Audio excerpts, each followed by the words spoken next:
So I'm going to brag a little bit more about Jenna because I feel like there's so much to her that like she's been working with oncology patients for 8 years. So she didn't put that in her bio, but I'm going to brag about her and just say, not only does she have the experience, she has the heart, which to me, like I said, I mean, you've been on this summit with me for 2 days. Certifications are great, but how are you serving from your heart, from your gifts? Like that to me speaks volumes. No one's ever said, let me see your functional medicine certification. They want your result. They want your heart. And Jenna has such a servant heart, and she's just an incredible human being. Like I actually met her through Marina, who spoke before. And I was just like, hey, just kind of like, oh, I know you. Like our souls just knew each other. So I don't know. There was just this indescribable connection that I felt with her. And then when I met her in person, I'm like, hi. There was just like, like one of the, like I talk about soulmate clients like that. She's a soulmate friend, like a soulmate sister. So I'm excited to have you on to talk about the art of reframing. So if you want to come on and just share a little bit about your story and all of your brilliance, let's shine bright. Yes, I was to say that's definitely one of my affirmations for myself, is that it's safe for me to shine my light, because I have a history of trauma in my life. I have a history of having a very overbearing, narcissistic parent in my life. And pharmacy has always been a part of my life. I am like Christina, I have a parent who is a pharmacist. And so it was natural for me to go into pharmacy. It was, oh, that's something that was modeled for me. So I can easily go along that path to see that, here is stability and here is a way to make money and, serve people in a way that doesn't necessarily have blood and guts or whatnot that, or didn't actually at the time. I think it was more about, I didn't want to have to touch people. And so how can I, how would I go about that? And so high achiever, that is that is me. So I was go through pharmacy school, do residency, do a second year of residency, start a clinic, become a residency program director, do clinical research, go, thinking that by achieving the things that I was told my whole life to achieve, that then the happiness would come, that then the fulfillment and the embodiment that I was yearning for would show up, and it didn't. and I ended up being burnt out. I ended up, I didn't have good boundaries. And so I allowed my coworkers and my bosses and everybody around to just walk all over me, because that's the thing that I was told that I needed to do. You give, you put yourself out there. You don't expect anything in return, particularly if you're building something new. I started a new clinic in my facility, and I just had to, find new doctors, find new clients, go. And I realized though that I was taking on all this extra stuff, and I just woke up one day and was like, okay, I don't think I can keep doing this anymore. Right. I was starting to get sick. I was starting to, be absolutely angry with my life all the time. I was very victim-y. Why was all of these things happening to me? Why couldn't I find a partner? Why couldn't I be just like everybody else and be the normal quote unquote person, right? I really couldn't, I couldn't figure all of that stuff out. So what came into my life was a shaman and a best friend and a soul sister. And so all of these kind of spiritual needs that I was neglecting my entire life came into my life. And so through that process of learning yoga, learning meditation, learning how to figure out who I am, Nicole, I resonated so much with you because I really didn't know how I felt about anything. And, when I started coaching with my shaman, that was like the first year of our time together was like, she would ask me how I feel. I'd be like, okay. And she'd be like, no. Like, well, no, come on, let's keep going. How do you actually feel about these things? And I didn't know how I felt about things. I didn't know. I actually just had this realization the other day that for a long time, I'm like a super huge foodie. I love anything that has to do with food. And I probably have more knowledge about food than I have about oncology pharmacy. And I have a board certification in oncology pharmacy. But somehow I didn't have a favorite food. People would ask me what my favorite food was, but I had no idea what it even was. I'd be like, oh, it's whatever I'm eating at the time. And so I didn't even know myself. I didn't know anything about who this person was other than whatever I was doing right now wasn't working for me. Yeah, I can really relate. Like you and I are really like essentially the same person in a lot of ways. Because I remember when I was 18, I went to my first therapist because I was going through my eating disorder. And she's like, how are you feeling? I'm like, good. So she had to literally bring out, I don't know if you guys have ever seen this. It was a picture of all these different faces. And she's like, point to the picture. And I'm like, I don't know. Like cause I suppressed for so long. So I get what you're saying. Cause I felt like I was in kindergarten again, learning the emotions. I'm like, oh, that's what it is. Okay. Yes. I really, numb. That's exactly what it was. Mm-hmm. And that's exactly it, and I was finding anything that I could to continue that numbness, right? I was drinking when I would come home from work, just trying to calm down from the day, right? And just, over and over and over again. And so I wouldn't necessarily say that I burnt out of pharmacy necessarily, but like I burnt out because of me being an empath and not having very good boundaries.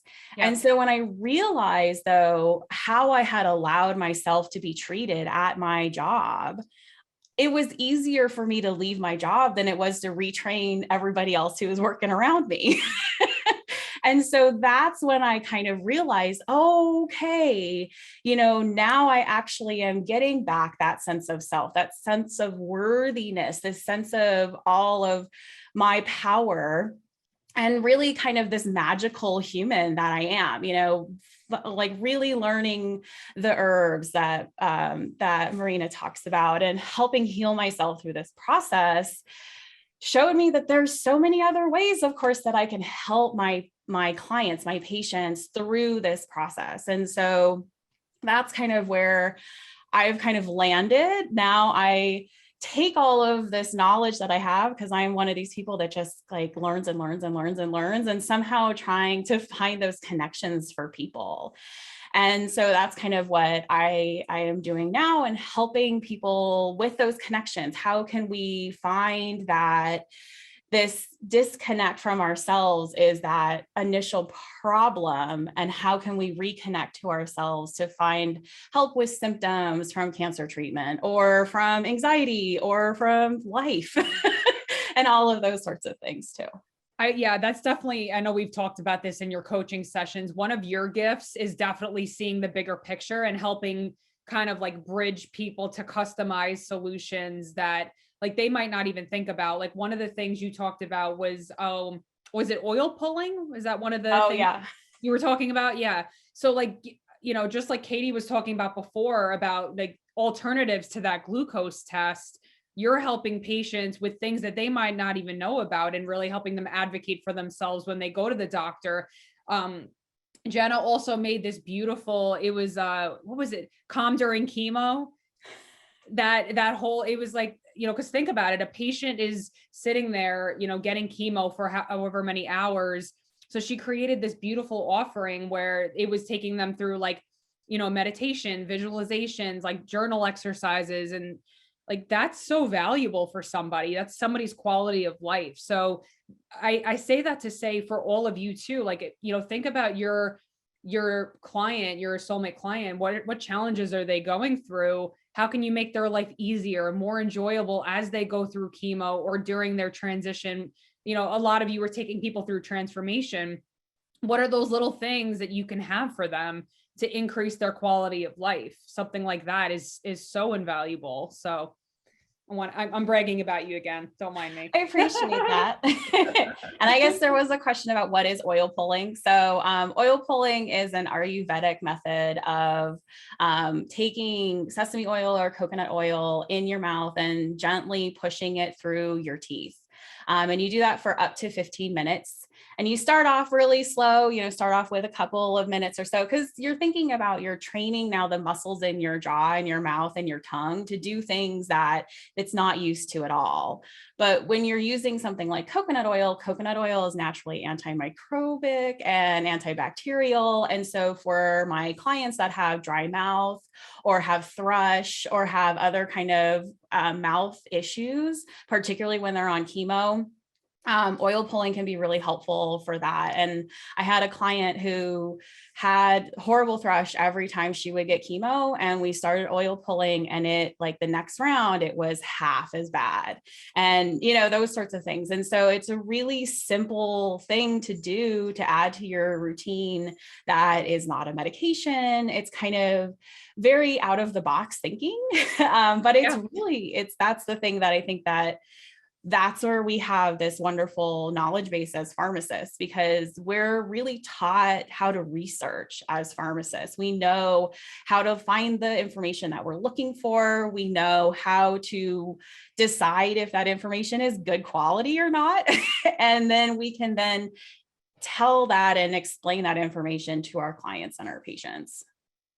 What I love too about what you do is, there was a point where you were kind of like looking at the data, right? Of like when someone first starts with you, they have all these symptoms like nausea, headache, like whatever that is. And then you track and you can see, okay, like where are they at after the coaching or after, week 8, week 12. I really like how you did that, because it shows that level of effectiveness. And like, you can go back to other people and say, hey, look at the quality of life that this person has, like with these simple tweaks that they can do. Yeah. And that's actually, that comes from my research background. I think that's also being in oncology. When I was doing research, I was doing patient reported outcome data, and I wanted to know how people were feeling. And so we found this survey tool that was developed by MD Anderson. And it's every week we were thinking, if we can have the person tell us how they're feeling, and like pain is on that marker, right? And so in the hospital, we were like, okay, so we have this technology, right? So if we send it to somebody, if their pain score was above a certain number, can we have it tell us that this is something that needs to be addressed, and all these sorts of things. And so in my own practice, though, thinking that, how can we give a physical thing to our clients to show their progress, to allow them to see that every day they're getting better, which is one of the things I really like about Angela Orr's Heart Math Monitor, because that's that same idea, is it shows you how well you're doing, I'm up in that concordance level again. And now, it's like a game. It turns it into something that now you're more engaged with. And so then you can actually really see, because as humans, we have a really hard time kind of looking at how far we've come. And that's actually kind of where reframing is really useful in as well, because you can kind of look through past behaviors, past situations with new thinking, with new ideas. I've actually, this situation we're going to talk about, I've thought about this situation many, many times. And every time I go through this reframing exercise, I find a new level. I find a new understanding, a new reason for why I went through this situation, for what I learned from this situation, the ripple effect that it's had on my life, the farther down it goes from where I am now, those sorts of things. And so even kind of rehashing things over and over again can be really useful, because you keep coming at it from different angles. Awesome. Let's dive into that. Sure. So we've talked a lot about reframing. So I'm grateful for that, because I don't have to exactly explain what reframing is. But one of the things that I have found is to help with my glasses half full sort of mentality is to kind of think about this idea in the world of reframing. And so anytime that you are faced with an adversity in your life or anytime like that, what can we find that's part of the silver lining here? And so I've had to, I think as entrepreneurs, as coaches, we've done the work. We've looked through our past experiences and things. And so one of the things I recently realized was, when I was working in my clinic, I would complain all the time that I didn't have help and that, I had to do everything by myself and there was never enough time to do it all. And I wanted to do everything. But when I started looking at that situation through the lens of reframing, then you kind of realize, well, what was my part in this? Right. And well, I didn't actually ask for help. So here I am sitting around complaining about the fact that I don't have help, but I didn't feel like I could ask for help, A. I didn't feel like I was worthy of that help, B. And then I didn't feel like I was going to bother my management with all of my petty, whatever it is, right? And so, I cannot hold my manager to the standard of reading my mind because that's not fair to the manager, right? We have to take some responsibility for what's going on in our lives and the things that we have done or not done. And reframing allows us to really come at that with an air of non-judgment, right? If we're going to go through a journaling exercise, that's my freebie for you all is to have this journaling exercise. But if you're going to sit down and with this thought process of reframing, we want to come at this without judgment. What were the actual facts? What was the situation that actually happened? Not how I felt about the situation, because we are going to go into that as well. But first off, what really happened? Just the facts. And then we can kind of go into this idea of, what am I saying these things mean? And is the things that I'm saying, are they mean, or are they true, or are they untrue? What are the real facts here? And how am I really talking about this? So the tool that I have, is called RARE, R-A-R-E. And of course that stands for something. So the first R is recognize, A is for acknowledge, R is for reframe, and E is for embody. And so you can kind of use this as a journaling exercise to kind of think about a situation that either happened recently or happened in your past. And so then you can kind of think to yourself then what really happened. So let's break all of these little things down first. So recognize. So then we kind of talked about this. Look at that situation without judgment, be specific. And how did you at the time make that situation mean to you, right? We're always, we talked about this a little earlier in the day, we always have these situations and we always have thoughts about what they actually mean versus what actually happened. And so then A would be acknowledge. So acknowledge this role that you've played, separate the situation itself from how it made you feel. And then again, acknowledge that you are separate from the situation, right? A lot of times when we think about our past, there's shame involved. And so we don't really want to go through those things that, we feel shameful about. Perhaps it's because we said something that we're like, why on earth would I ever say something like that? Or whatever it may be. And we need to separate that shame as much as possible from what actually happened, because that feeling of shame, we need to feel that. But I think sometimes we overfeel that shame, right? The shame is the one that gets through the ones of us that don't feel as much, right? It's the one feeling that pokes through all that armor. But how can we allow those other feelings to come up too? Because we know that there's not usually just one emotion that goes along with these types of events. There's multiple emotions. And so how can we feel those feelings and allow ourselves to release the energy that those feelings have? Right. So then we get into that reframing part. So this is kind of where we look at that 360-degree view, right? how can we look at the situation differently? So are there factors in play that at the time we didn't know, but now we do know? And does that color the way that we look at a situation? One of the things that I learned early on in my healing was this idea that, sorry, my dog. Somebody's puppers. Our dog has decided to say hello. This idea that everybody's doing the best that they can with the knowledge and the information that they know at the time. And that was something that was really freeing for me, particularly when I think about my parents, when I think about the things that happened in my childhood. Because, it's like now that I'm 37 years old, my mother was 32 when she had me. Thinking about my life at 32, thinking about how I felt at 32 to have a child, to have now at 37, she would have 2 children under the age of 5, right? Like, you have to give our parents some grace. Baby. He's agreeing.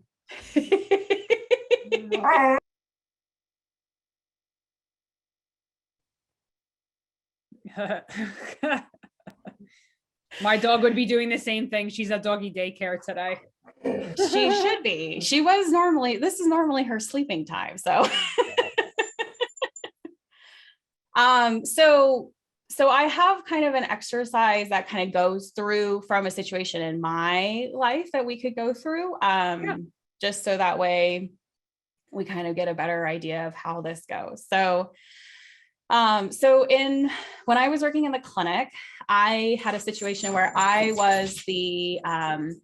became what I called the Drug Rep Czar. We had this drug rep policy, this new vendor policy. And since I was the only pharmacist in my floor of the clinic, that was my job, because apparently all drug related issues comes to me, the pharmacist. And so I was constantly getting interrupted all of the time because I had to go and talk to the vendors about this new vendor policy and all this stuff. And it just I just got angry about it, right? It's like, now I have one more thing that I need to do and all these things, right? So one day I get called, I'm in the middle of something, and I am asked to go and talk to this person, and so of course, this is probably the 50th time I've had to talk to somebody about this new policy, and I'm in the middle of something. And so, I walk out to the person in the waiting room, and, wasn't mean, but I definitely did not show up as my true authentic self in that moment. And, I told this person, here is the policy, and this is what needs to be done, and and please be on your way because I'm busy and I need to go do my life sort of thing, right? And the woman at the front reception desk saw this whole thing and looked at this as, oh my gosh, look at Jenna. She is doing amazing. And she's protecting us from the dastardly drug reps.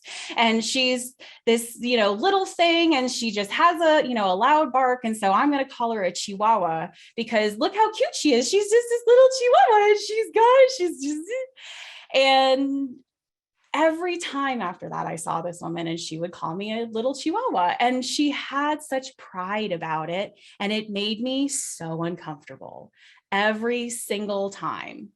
And so of course I had to sit down and think about, why does this make me uncomfortable? What is part of this that makes me uncomfortable? So when I think that, and when I go back now and think about what happened is, so I have to recognize that I was angry and overwhelmed, and I lashed out at a poor soul that had no reason to be treated in that way. And so that's one of the things that I had to acknowledge, because I was uncomfortable because I felt shame in the way that I treated this person, and I just couldn't quite be that person that I wanted to be. And I just, and I felt terrible, this poor human. I just, I'm not a person that hurts other people. And so when I reframed and looked at what was going on, here is that cry for help, right? Here is that moment of, I realized I was turning into somebody that I didn't like. I was turning into somebody that I didn't even know anymore. And so how can I help her? How can I help myself?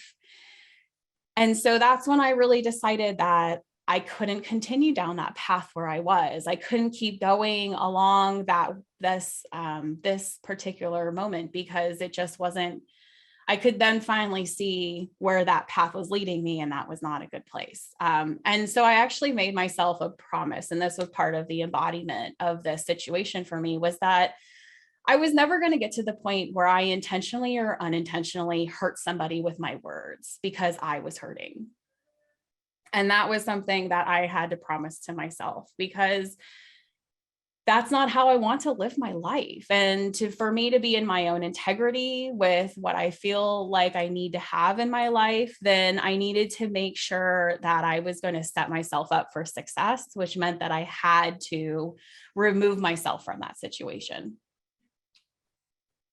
Wow.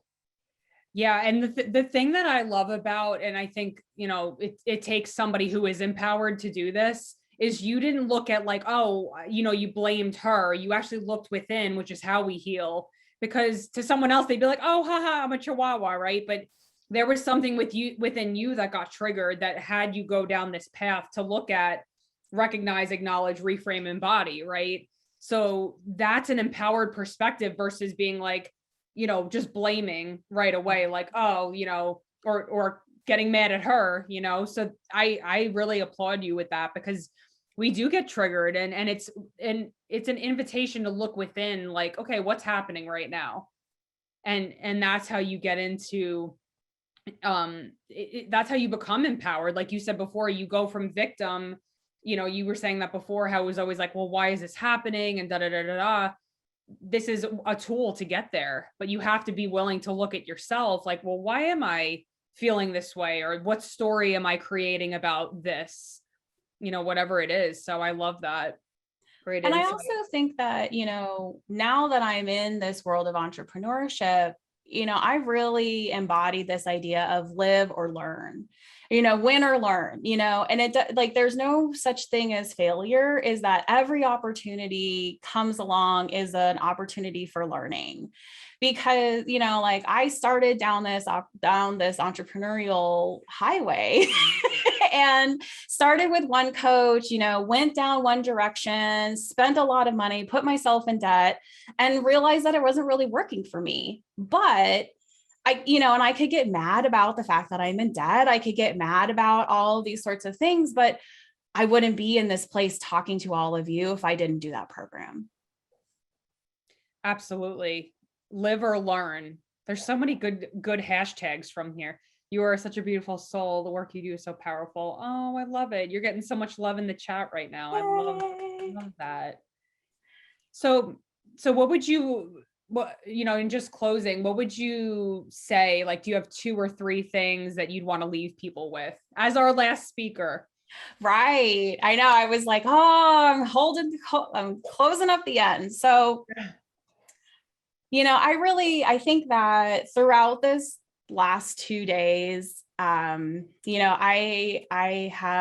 have learned so much, and I have felt myself in every one of the speakers, and to be able to see myself in someone else is a reflection of myself, and to see the healing journey that I have been on. And so I thank all of you for showing those parts of me.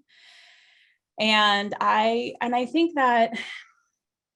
think there's so many lessons to be learned by the amount of amazing information that has been dropped. But I feel that, knowing yourself, figuring out who you are, how you operate in whatever fashion that might be, is that through human design, through astrology, through functional medicine, whatever path that you take to find out that human, that amazing person inside of you, that soul that is just wanting to shine its brightest thing, do it.